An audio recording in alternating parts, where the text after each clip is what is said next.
जय हिंद साथियों, आप लोगों को कुमार गुप्ता स्टडी सेंटर में स्वागत है। आज का जो हमारा चैप्टर है वो ग्रेविटेशन अर्थात गुरुत्वाकर्षण है। तो चलिए हम लोग गुरुत्वाकर्षण को समझते हैं कि गुरुत्वाकर्षण आखिरकार है क्या।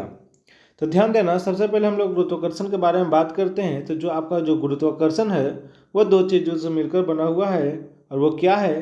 तो वो गुरुत्व प्लस आकर्षण से मिलकर बना हुआ है। किससे मिलकर बना हुआ है? तो गुरुत्व प्लस आकर्षण से मिलकर बना हुआ है। इसी को हम लोग गुरुत्वाकर्षण कहते हैं। अगर बात करें गुरुत्वाकर्षण के बारे में, तो एक भाई साहब थे जिनका नाम था सर आइजैक न्यूटन। उनका क्या नाम था? Sir Isaac Newton. ये बात है लगभग 1687 ईस्वी की। जब उन्होंने एक सेब को नीचे गिरते हुए देखा था, तब इस टर्म को उन्होंने नाम दिया था गुरुत्वाकर्षण। ये कब का बात है? तो 1687 ईस्वी की। और उन्होंने एक पुस्तक लिखा था, उस पुस्तक का नाम था प्रिंसिपिया।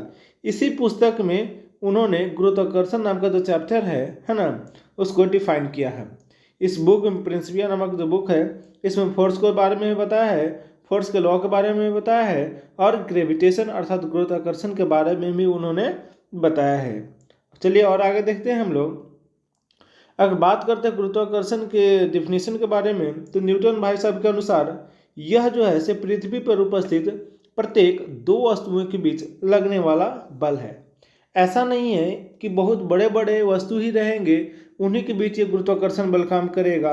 पृथ्वी पर उपस्थित जितने सारे वस्तुएं हैं, है ना, कम से कम दो वस्तु होना चाहिए। तो कम से कम दो वस्तु है, तो उन दोनों के बीच भी थोड़ा ना थोड़ा बल लग रहा होता है। उसको हम क्या कहते हैं? तो गुरुत्वाकर्षण बल कहते हैं। कहने का मतलब, पृथ्वी पर उपस्थित कोई भी दो वस्तु हो, उनके बीच लगने वाला जो बल होगा वो आपका क्या कहलाएगा? गुरुत्वाकर्षण बल कहलाएगा। अब गुरुत्वाकर्षण बल जो है उसके कुछ नियम कानून भी है, और वो नियम कानून क्या है? तो ध्यान देना अच्छी तरह से। यह जो है आपका प्रकृति का सबसे कमजोर बल है। कौन? जो गुरुत्वाकर्षण बल जो है प्रकृति का सबसे कमजोर बल है। अगर आपसे ये पूछ दे कि प्रकृति का अर्थात हमारा जो नेचर है, इसका सबसे मजबूत बल कौन सा है, तो आपका होगा न्यूक्लियर फोर्स। कहने का मतलब नाभिकीय बल। परंतु सबसे कमजोर बल की बात करेगा तो आपका होता है ग्रेविटेशनल फोर्स। ऐसा क्यों?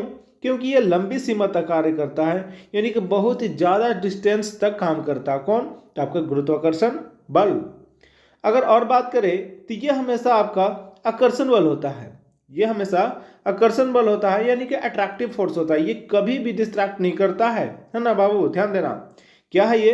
तो हमेशा आपका आकर्षित करने वाला बल है। ठीक है। और आगे बात करें इसके बारे में, तो यह बल जो है आपका वर्ग कर्मानुपाती को अनुकरण करता है। कहने का मतलब इनवर्स स्क्वायर लॉ को अनुकरण करता है। ठीक है। और आगे बात करते हैं हम लोग बल के बारे में। तो ध्यान देना, जो गुरुत्वाकर्षण के जो सार्वभौमिक नियम है उसके बारे में हम लोग पढ़ते हैं। सबसे पहले, है ना, यूनिवर्सल लॉ ऑफ ग्रेविटेशन के बारे में पढ़ते हैं। पहली बात हम लोग ये देखते हैं कि जो आपका जो बल है गुरुत्वाकर्षण, द्रव्यमान के गुणनफल के अनुक्रमानुपाती होती है। कहने का मतलब डायरेक्टली प्रोपोर्शनल होता है। कौन? तो आपका जो बल है, यानी कहने का मतलब जो आपका फोर्स है, वो जो भी मास रहेगा, यानी कि जो भी उसका द्रव्यमान रहेगा, उसका क्या रहता है बाबू? तो उसके गुणनफल के अनुक्रमानुपाती होती है, डायरेक्टली प्रोपोर्शनल होती है। कहने का मतलब हमने यहाँ पर एक वस्तु लिया है जिसका द्रव्यमान m1 है, हमने यहाँ पर एक और वस्तु लिया है जिसका द्रव्यमान m2 है, और इन दोनों के बीच का जो डिस्टेंस है वो हमने r लिया है। हमने पहले भी ये आपको नियम में बता दिया है कि जो बल है आपका, यानी कि फोर्स है, वो डायरेक्टली प्रोपोर्शनल होता है। किसका? तो जो भी द्रव्यमान की वस्तु हो गए उसके गुणनफल के, अर्थात F समानुपाती m1 इंटू m2 होगा। ठीक है। और आगे बात करते इसके बारे में, तो और देखते हैं जो बल होता है बाबू, उसके दूरी के वर्ग के व्युत कर्मानुपाती होती है ना। हमने इससे पहले आपके बारे में क्या बताया बल के बारे में? तो बल जो है से क्या होता है? गुणनफल के समानुपाती होती है या फिर अनुक्रमानुपाती होती है, परंतु किसके? द्रव्यमान के। ठीक है। यहाँ भी आपका जो बल जो है उसके वर्ग के व्युत कर्मानुपाती होती है। कहने का मतलब इनवर्सली प्रोपोर्शनल होती है। किसका बाबू? तो उसके वर्ग के जो बीच की दूरी होगा, है ना, जो उसके बीच का जो डिस्टेंस होगा उसके व्युत्क्रमानुपाती होती है, यानी कि एफ डायरेक्टली प्रोपोर्शनल नहीं बल्कि इन्वर्सली प्रोपोर्शनल कह सकते हैं 1/r²। अर्थात ये आपका जो फॉर्मूला बनकर का आएगा बाबू लोग, एफ समानुपाती m1 इंटू m2 बट्टा r², m1 इंटू m2 बट्टा r² होगा। ठीक है, अब इसको और भी अच्छी तरह से अगर बात कर लिखने के लिए तो वो होता है एफ बराबर ये capital G into m1 into m2 बट्टा r²। ये जो आप आज देख रहे हो कैपिटल जी क्यों आया है बाबू लोग, तो जब इसे हम लोग बराबर के रूप में लिखते हैं तो ये कैपिटल जी आता है, और जी क्या होता है, तो आपका गुरुत्वाकर्षण नियतांक होता है, एक फिक्स वैल्यू होता है जी का। किसका, तो जो कैपिटल जी रहता है उसका वैल्यू फिक्स होता है, ये कभी चेंज नहीं होता है। और होता क्या है, तो होता है आपका 6.67 इंटू 10⁻⁻11 न्यूटन मीटर स्क्वायर प्रति kg²। क्या होता है, 6.67 गुना 10⁻⁻11 न्यूटन मीटर स्क्वायर प्रति kg² होता है। ये माइंड में हमेशा का ये फिक्स करके रख लेना कि जब वो आपका जो समानुपाती वाला जो चिन्ह था, है ना, वो जब चेंज होता है तो आपका कैपिटल जी में कन्वर्ट हो जाता है, और वो कैपिटल जी का वैल्यू होता है 6.67 गुना 10⁻⁻11 न्यूटन मीटर स्क्वायर प्रति kg² होता है। और ये जो आपका कैपिटल जी है इसकी खोज एक भाई साहब थे जिनका नाम था हेनरी क्वेंडिस। उनका नाम क्या था, हेनरी क्वेंडिस। उन्होंने ही इस कैपिटल जी का खोज किया था। ठीक है, और आगे हम लोग देखते हैं गुरुत्वाकर्षण के बारे में। तो अब हम लोग पढ़ते हैं गुरुत्वीय त्वरण के बारे में, है ना। गुरुत्वीय त्वरण कहने का मतलब acceleration due to gravity, acceleration due to gravity. ध्यान देना, हमने यहाँ सबसे पहले एक इमेज बनाया है, ये एक छोटा सा बाबू बॉल है ना। बॉल कहने का मतलब गेंद है, यहाँ से फ्री फॉल के रूप में नहीं बल्कि गिर रहा है, ऊपर से नीचे की ओर गिर रहा है। तो इसका जो u होगा कहने का मतलब इनिशियल वेलोसिटी होगा वो तो इसका 0 ही होगा, है ना। जब उसे ऊपर से नीचे छोड़ रहे हैं तो उसका जो शुरुआती का जो चाल होगा वो बिल्कुल ही 0 होगा। कहने का मतलब इनिशियल वेलोसिटी, है ना, उसका क्या है, 0 है। हमने यहाँ पर v के बारे में बताया है, तो v यानी कि वेलोसिटी चेंज या फिर चेंज इन वेलोसिटी। जो भी उसका जो चाल होगा वो धीरे धीरे क्या होगा, बदलेगा। क्यों बदलेगा, तो आपका जो ग्रेविटेशनल फोर्स होगा पृथ्वी का उसके कारण से वो बदलेगा।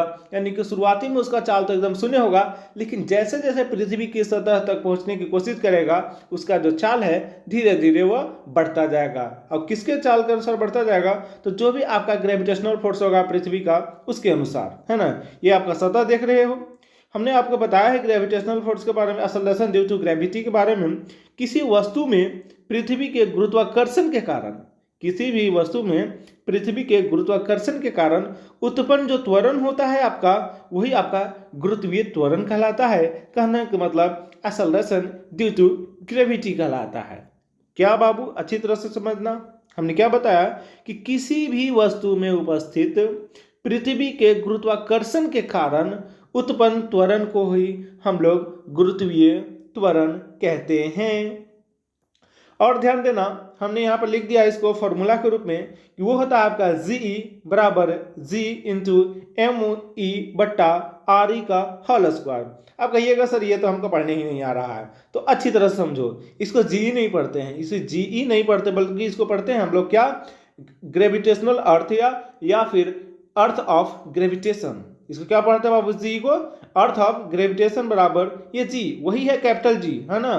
पहले हमने आपको बताया था जी का वैल्यू होता है 6.67 गुना 10⁻⁻11 न्यूटन मीटर स्क्वायर प्रति kg² होता है। वही जिसका खोज हेनरी क्वेंडिस भाई साहब ने किया था, वही जी है, ये कोई दूसरा अलग वाला जी नहीं है ना। ये क्या था आपका, अर्थ ऑन ग्रेविटेशन या फिर ग्रेविटेशनल अर्थ।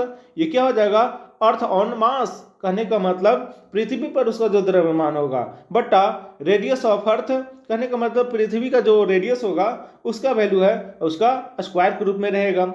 इसका अगर बात करें यहाँ पर जो आपका जी है वो छोटा वाला जी, जिसका वैल्यू होता है 9.8 मीटर प्रति सेकेंड स्क्वायर। छोटा वाला जी का वैल्यू क्या होता है, 9.8 मीटर प्रति सेकेंड स्क्वायर। परंतु हम लोग सुविधाजनक के रूप में स्टडी करने के लिए हम लोग 9.8 को कहीं कहीं पर 10 लेकर हम लोग इसको पढ़ते हैं, परंतु उसका एक्चुअल वैल्यू होता है 9.8 मीटर प्रति सेकेंड स्क्वायर। ध्यान देना और अच्छी तरह से कि जो आप छोटा वाला जो जी देख रहे हो इसका मान अलग अलग ग्रह पर, अलग अलग प्लैनेट पर अलग अलग होता है छोटे लोग, है ना, किसका अलग अलग वैल्यू होता है। तो जो छोटा वाला जी है इसका वैल्यू अलग अलग ग्रह पर, अलग अलग प्लेनेट पर अलग होता है। परंतु जो आपका कैपिटल वाला जो जी है ना, कैपिटल वाला जो जी है जिसकी खोज हेनरी क्वेंडिस भाई साहब ने की थी, इसका वैल्यू कभी भी चेंज नहीं होता है। आप किसी भी प्लेनेट पर चले जाओ उसका वैल्यू एकदम से फिक्स होता है ना। परंतु जो छोटका जो जी है ना, ये क्या करता है, चक्कर पकड़ करते रहता है, इसका वैल्यू चेंज होते रहता है। तो ध्यान देना, हमने यहाँ पर बताया है एम ई, कहने का मतलब एम ई नहीं है, क्या है ये, तो अर्थ ऑफ मास है। क्या वैल्यू, अर्थ ऑफ मास है। तो अर्थ ऑफ मास करने का मतलब पृथ्वी का जो द्रव्यमान होता है बाबू, वो होता है 6 × 10⁻24 kg। कितना होता है, 6 × 10⁻24 kg। अगर यदि आपसे ये पूछ दे कि बता पृथ्वी कितना वजन है, पृथ्वी का द्रव्यमान कितना है, तो आप डायरेक्ट जवाब देना 6 × 10⁻24 kg। अब अपना तौल लो बाबू, अपना ला करके तराजू, है ना, तराजू का मतलब जो बैलेंस होता है जिससे हम लोग सेब वगैरह, नारंगी वगैरह, या फिर जो भी हम लोग मार्केट में जाकर खरीदते हैं द्रव्य तुला पर, कमानी पर, तो उसे करने का तौल कर देख लो कितना होता है पृथ्वी का द्रव्यमान। तो पृथ्वी का द्रव्यमान हो जाता है 6 × 10⁻24 kg। अगर यदि आपसे कोई पूछ दे कि पृथ्वी का रेडियस क्या होता है, पृथ्वी का त्रिज्या क्या होता है, तो आप बोल देना कि ये आरी है। ये आरी नहीं है बाबू, आरी करने का मतलब एक कारपेंटर मिस्त्री जो होता है उन लोग भी एक आरी रखता है लकड़ी को काटने वाला, ये आरी नहीं है। क्या बाबू, ये क्या है, अर्थ ऑफ रेडियस है। क्या है बाबू, आरी का मतलब अर्थ ऑफ रेडियस है। कहने का मतलब पृथ्वी की त्रिज्या के बारे में पूछ रहा है। तो पृथ्वी का जो आपका त्रिज्या होता है वो होता है 6400 किलोमीटर।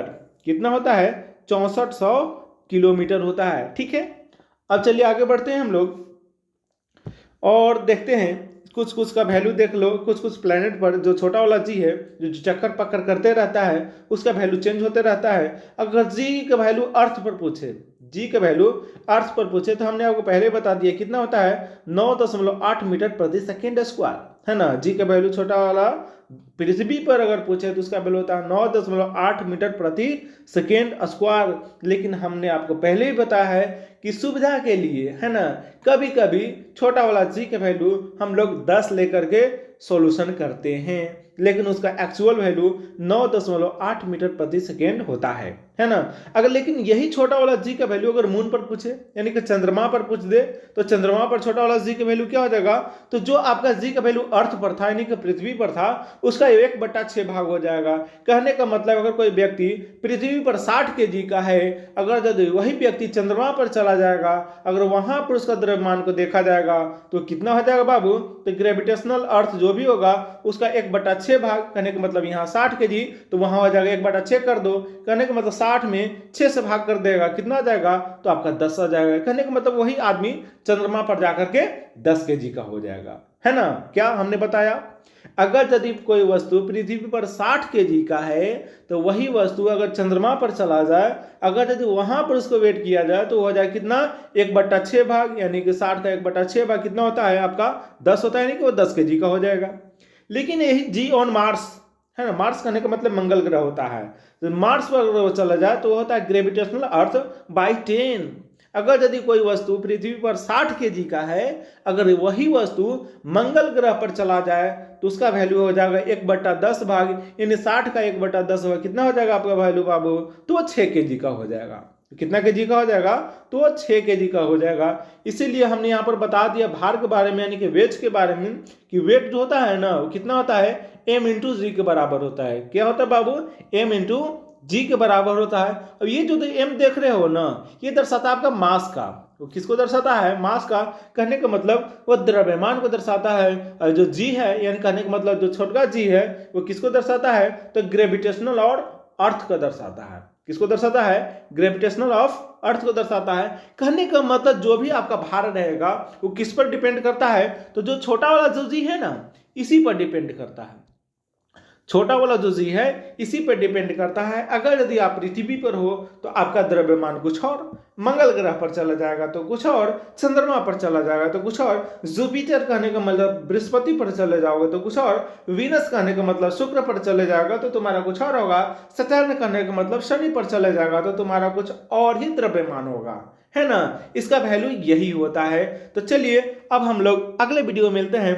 तो इस वीडियो को देखने के लिए आप लोगों को बहुत बहुत धन्यवाद।